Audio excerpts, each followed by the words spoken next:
So when you're teaching emergency recall to your dog, the first thing you need to do is pick a word. Because it's an emergency recall, it's not something you're probably going to be saying a lot other than in the training process. So you want to pick something that your dog never hears. You can pick something in another language. So for the purpose of this demonstration, we're going to use the word aquí, which is simply come in Spanish. So emergency recall is for obviously an emergency. This isn't your normal come cue.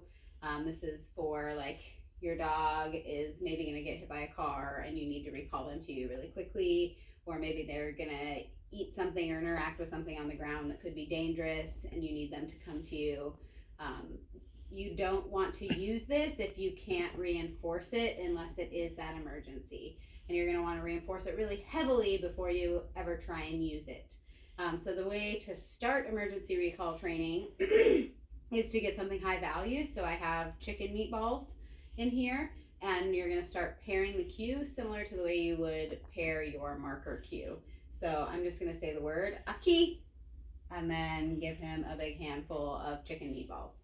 And you're going to repeat that process. Obviously, this is something you want to use really high value reinforcers for, and you want to use a significant amount of them. You don't have to give them like a pound of food, but kind of whatever a handful is for your dog's size. So he's a 50-pound dog.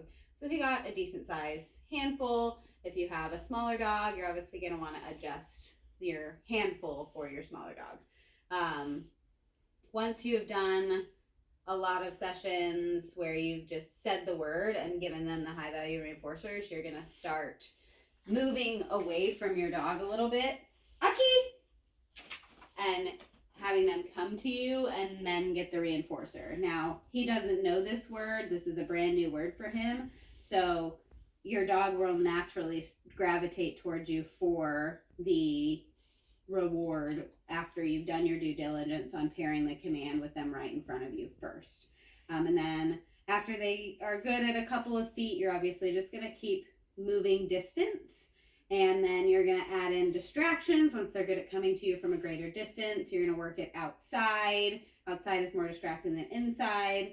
And then you're going to want to work it around maybe like a kid running around in the background if you have kids, or you can use your spouse, distracting them, things like that.